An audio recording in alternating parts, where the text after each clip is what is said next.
Investment in securities market are subject to market risks. Read all the related documents carefully before investing. अक्सर मुझे phone आते हैं उन लोगों के जिन्हें शेयर बाजार में खासा लॉस हो चुका होता है। भाई देखिए, अगर आप शेयर बाजार में काम करेंगे तो कभी ना कभी लॉस जरूर होता है। किसी ट्रेड में लॉस हो जाता है, किसी एक्सपायरी में बड़ा लॉस हो जाता है और कभी कभी पूरे साल भी बड़ा लॉस उठाना पड़ता है।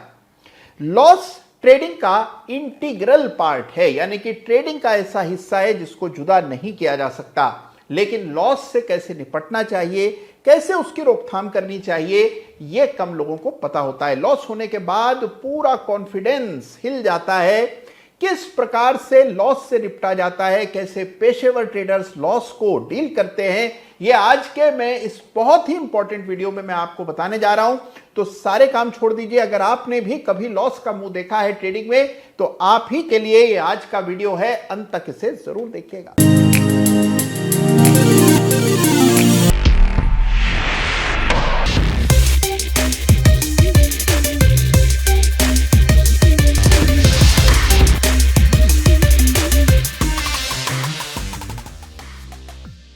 नमस्कार, जय श्री राम। भाई देखिए, चाहे आप कितने ही बंदोबस्त कर लीजिए, पूरी रोकथाम कर लीजिए, लेकिन नुकसान कभी ना कभी किसी न किसी वजह से, कभी अपनी गलती से, कभी किसी और की गलती से, कभी ब्रोकर की गलती से, तो कभी एनालिस्ट की गलती से और कभी भाग्यवश ही नुकसान हो जाता है। और यह नुकसान जो है जब होता है तो बड़ा दुख देता है। आपको छटपटाहट होती है, झुंझलाहट होती है, अपने ऊपर आप शक करने लगते हैं, अपने ऊपर डाउट करने लगते हैं। कैसे नुकसान से निपटा जाए और कैसे अपनी साइकोलॉजी को काबू में रखा जाए, यह काफी अरसे बाद, काफी पापड़ बेल लेने के बाद ही समझ आता है। लेकिन आपको पापड़ नहीं बेलने पड़ेंगे क्योंकि आप इस चैनल को नियमित देखते हैं। तो असल जीवन में नुकसान पर कैसे विजय पाते हैं, ये आज के वीडियो में मैं आपको बताने जा रहा हूं। देखिए, मामला गंभीर है, बहुत ही इंपॉर्टेंट विषय है, इसलिए मैं चाहूंगा कि पूरी तरह, पूरे कंसंट्रेशन के साथ आप मेरी बात को समझने की कोशिश कीजिए। एक बार में ये बातें आपके अंदर उतरेंगी नहीं, लेकिन अगर इस वीडियो को आपने बार बार देखा और इन चीजों को इंप्लीमेंट किया तो आप नुकसान को एक पेशेवर ढंग से झेल पाएंगे।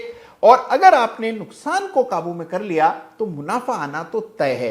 तो कैसे नुकसान से भिड़ा जाता है, निपटा जाता है, ये आज के वीडियो में हम जानेंगे। तो आइए करते हैं शुरुआत। तो देखिए, सबसे पहले एक मेंटल एडजस्टमेंट आपको करना है और वो ये है कि लॉस को दोनों हाथों से, दोनों बाहें फैलाकर लॉस का स्वागत करना है। देखिए, लॉस तो होगा ही। अगर आप ये मान करके चल रहे हैं कि आप ट्रेडिंग करेंगे और कभी लॉस नहीं होगा तो आप एक फेरी टेल में, फेरी लैंड में जी रहे हैं। असल जीवन में ट्रेडिंग में नुकसान बिल्कुल पार्ट ऑफ द गेम होता है। यानी कि अगर आप ट्रेडिंग कर रहे हैं तो लॉस आपको समय समय पर होता रहेगा और उस लॉस को पूरे विवेक के साथ आपको उसका सामना करना है। लॉस अगर लिमिटेड है, आपके प्लान के अंतर्गत हुआ है, यानी एक रेगुलर स्टॉप लॉस हुआ है मान लीजिए, तो इससे बिल्कुल विचलित नहीं होना है। ये तो स्वाभाविक सी बात है, ये तो होना ही चाहिए था, होता ही रहेगा। तो इससे बिल्कुल आप डरे ना, परेशान ना हो, विचलित ना हो। तो पहली चीज है कि अगर नुकसान आपकी योजना के अंतर्गत हो रहा है, मिसाल के तौर पर अगर आप ट्रेडिंग कर रहे हैं और आपने एक तय स्टॉप लॉस रखा हुआ था, किसी वजह से स्टॉप लॉस हिट हो गया, आप उस ट्रेड से बाहर हो गए, तो इस लॉस को लेकर के बिल्कुल आपको परेशान नहीं होना है और ना ही इस सोच में बैठे रहना है कि लॉस किस वजह से हुआ, इसके पीछे क्या कारण था, शायद मैंने ही कोई गलती की होगी। इस प्रकार के विचार मन में न लाइए। यह एक बिल्कुल जायज स्टॉप लॉस है जो कि ट्रेडिंग के दौरान अक्सर हो जाता है। तो इसको लेकर के बिल्कुल जी छोटा मत कीजिए और अपनी रणनीति पर संदेह मत कीजिए। तो पहली चीज कि अगर नुकसान प्लान के अंतर्गत हुआ है तो उसका स्वागत कीजिए। नुकसान को लेकर के नेगेटिव सेंटिमेंट मन में मत लाइए। देखिए, जिस प्रकार से कई ऐसे व्यापार होते हैं जिसमें एक्सपेंसेस करने पड़ते हैं, खर्चे करने पड़ते हैं, रॉ मटेरियल खरीदते समय कुछ पैसा चुकाना पड़ता है, ठीक उसी तरह ट्रेडिंग के इस काम में नुकसान एक रॉ मटेरियल है। यानी कि जब आप ट्रेडिंग करते हैं तो सारे ट्रेड में प्रॉफिट नहीं होता, कुछ ट्रेड्स में लॉस भी होता है। लॉस के ट्रेड आपका रॉ मटेरियल है और जो ट्रेड आपको सक्सेस दे रहे हैं, पैसा दे रहे हैं, वो आपके सेल है। तो नेट में अगर आप देखें पॉजिटिव बैलेंस होना चाहिए, यानी कि जिन ट्रेड से प्रॉफिट आ रहा है वो प्रॉफिट आपके नुकसान के ट्रेड से ज्यादा होना चाहिए। बस इतना आपको सुनिश्चित करना है। अब बात सुनिए दूसरी, और दूसरी बात बहुत इंपॉर्टेंट है। दूसरी बात है कि छोटे लॉस सबसे अच्छे लॉस होते हैं, यानी कि small losses are the best losses. तो देखिए, कभी भी नुकसान को बढ़ने का अवसर नहीं देना चाहिए। मेरा अनुभव यह कहता है कि नुकसान पहले बहुत हार्मलेस छोटा सा होता है। जब नुकसान छोटा होता है, अगर आप तभी उससे निजात पा लें, तो देखिए आपकी स्थिति में जमीन आसमान का फर्क आ जाता है। मेरे पास कई सारे लोग अपने पुराने ट्रेड के लेखा जोखा रिकॉर्ड्स लेकर के आते हैं और मुझे कहते हैं कि इसको देखकर यह एनालाइज कीजिए कि हमने क्या गलती की है। अक्सर मैं देखता हूं कि 1 या 2 या 3 ट्रेड्स ऐसे होते हैं जिनमें छोटे हल्के फुल्के नुकसान आए, लेकिन किसी वजह से हमने सोचा कि अभी यहां नुकसान देकर क्या फायदा, 2-4 दिन इंतजार कर लेते हैं, शायद दाम लौट आए। यानी स्टॉप लॉस हो जाने के बाद भी एग्जिट नहीं किया और उसकी वजह से ही बड़े नुकसान का सामना करना पड़ा। तो पहली चीज जो हमेशा आपको याद रखनी है वो यह है कि अगर नुकसान छोटा है और नुकसान हो रहा है, आपका स्टॉप लॉस हिट हो रहा है, लेकिन आपके तयशुदा टारगेट, आपका जो तयशुदा स्टॉप लॉस था उतना ही लॉस हो रहा है, तो खुशी खुशी सहर्ष उस लॉस को स्वीकार कीजिए, एग्जिट कर लीजिए। छोटा नुकसान कभी आपके ओवरऑल नुकसान की वजह नहीं बनता, तो इसीलिए छोटे नुकसान खुशी खुशी देते रहिए, बड़े नुकसान की रोकथाम करनी है। तो पहली चीज, छोटा नुकसान इज अ गुड नुकसान, तो देते समय चेहरे पर मुस्कान रखिए। तीसरी चीज जो कि नुकसान से निपटने में आपको मदद करेगी वो है एक कंटिंजेंसी फंड का निर्माण। जी हाँ, एक फंड तैयार कीजिए, यानी कि कुछ पैसा अलग कर लीजिए। मान लीजिए कभी कोई महीना बड़ा अच्छा रहा, अच्छे पैसे बने, प्रॉफिट अच्छा आया, तो उसमें से कुछ पैसा निकालकर एक बफर क्रिएट कर लीजिए। यानी कि देखिए, कभी ना कभी आपके साथ ऐसा जरूर होगा कि आप कोई पोजीशन लेकर के जाएंगे, सब कुछ अच्छा चल रहा होगा, चार्ट्स भी अच्छे होंगे और यकायक आप देखेंगे कोई खबर आ जाएगी, अगले दिन आप देखेंगे शेयर बड़े गैप के साथ नीचे खुलेगा, आपको समझ ही नहीं आएगा कि करें तो क्या करें। लेकिन अगर ऐसे में आपके पास एक कंटिंजेंसी फंड हो, यानी कि पहले से कुछ रकम अलग कर रखी हो जो कि ऐसी परिस्थितियों में आपकी सहायता करेगी, तो आपको उसका तनाव नहीं होगा। यानी हमेशा प्रॉफिट का कुछ हिस्सा निकालकर इस कंटिंजेंसी फंड में ऐड करते रहिए। कभी कोई ऐसी स्थिति आपको देखने को मिली जहां पर के बड़े स्टॉप लॉस हिट हो रहे हों या बड़े गैप के साथ आपके शेयर खुल जाएं और आपको बड़ा नुकसान हो रहा हो जिसमें आपकी गलती ना हो, तो आपको इस कंटिंजेंसी फंड का इस्तेमाल करके राहत मिल जाएगी। आप दोबारा से अपनी पोजीशंस बना पाएंगे, दोबारा अपने अकाउंट को रिस्टोर कर पाएंगे। तो कुछ पैसा सेव करके अलग करना बेहद जरूरी है और एक कंटिंजेंसी फंड का निर्माण अपनी ट्रेडिंग में जरूर कर लें। भाई देखिए, अब सवाल यह है बड़ा कि ट्रेडिंग में लॉस भला होता क्यों है। देखिए, ट्रेडिंग के नॉर्मल ऑपरेशंस के समय कुछ ना कुछ लॉसेस होते रहते हैं, यानी कि स्टॉप लॉस हिट हो गए, जो कि नॉर्मल ट्रेडिंग के दौरान होते ही रहते हैं। लेकिन जो बड़े लॉस हैं उनकी अगर कभी पड़ताल करें, वजह ढूंढें, तो आप पाएंगे कि बड़े लॉसेस की एक बड़ी वजह है कॉम्प्लेसेंसी और लेजीनेस। तो मेरा यह मानना है कि कॉम्प्लेसेंसी और लेजीनेस, इसके लॉसेस को बर्दाश्त नहीं करना चाहिए। क्या होता है कॉम्प्लेसेंसी और क्या होता है लेजीनेस, समझ लीजिए। कॉम्प्लेसेंसी है कि आप जरूरत से ज्यादा आश्वस्त हो जाते हैं, आप बेफिक्र हो जाते हैं, आप बेपरवाह हो जाते हैं, यानी अपनी ट्रेडिंग को कैजुअली लेने लगते हैं। मान लीजिए आपने कोई पोजीशन बनाई, हल्का फुल्का लॉस आ रहा है, नीचे जा रहा है, आप कह रहे हो चलो देख लेंगे, कल ठीक हो जाएगा, और हम तो इतने कद्दावर ट्रेडर हैं कि हमें तो नुकसान आता ही नहीं, और आएगा तो हम संभाल लेंगे। इस प्रकार कॉम्प्लेसेंट होना बाजार में बिल्कुल भी ठीक नहीं है। एक गलती और आप देखेंगे कि आपके महीनों की मेहनत धीरे धीरे करके बचाई हुई आपकी रकम एक गलती से साफ हो जाती है।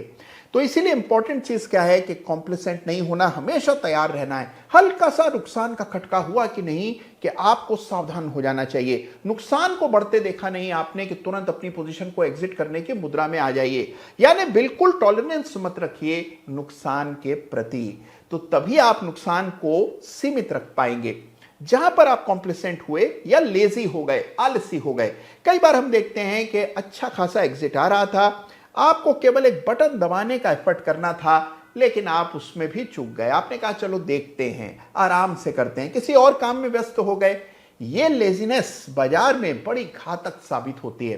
तो दो चीजों को अपने जीवन से हटा दें अगर आपको ट्रेडिंग में आगे बढ़ना है। सबसे पहले कॉम्प्लेसेंसी, कभी कॉम्प्लेसेंट मत हो, चाहे कितना ही अच्छा महीना बीता हो, चाहे आपका ट्रैक रिकॉर्ड कितना ही गौरवशाली क्यों ना हो, कॉम्प्लेसेंसी कभी नहीं रखनी है। हमेशा ये मानना है कि बाजार आपसे आगे है और कभी भी आपका खेल बिगड़ सकता है। दूसरी बात हमेशा याद रखिए, लेजीनेस नहीं चलती यहां, हमेशा आपको तत्पर रहना चाहिए। अगर आपका मूड नहीं है और आप महसूस कर रहे हैं कि मुझे अभी आराम की जरूरत है, तो ट्रेड ही मत कीजिए। ट्रेड तभी कीजिए जब आप चौकस रह पाएंगे और पूरे फोकस के साथ ट्रेड कर पाएंगे। देखिए, पेशेवर ट्रेडर्स रूल्स बनाते हैं और फिर उन रूल्स को फॉलो करते हैं। एक रूल है कि एक ट्रेड में एक्स अमाउंट से ज्यादा का लॉस नहीं देना है। नहीं देना है मतलब नहीं देना है।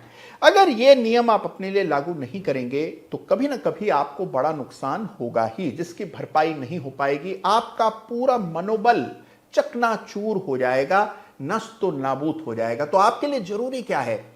पर ट्रेड रिस्क डिफाइन करके चलें, पर मंथ रिस्क डिफाइन करके चलें। यानी कि हर ट्रेड में कितना मैक्सिमम लॉस आप झेलेंगे, इसकी एक सीमा तय कर लें। जैसे ही उस सीमा के पार नुकसान होने लगे, आओ देखें ना ताओ, पहले पोजीशन को एग्जिट कर दें और उसके बाद फिर पुनः विचार कीजिए।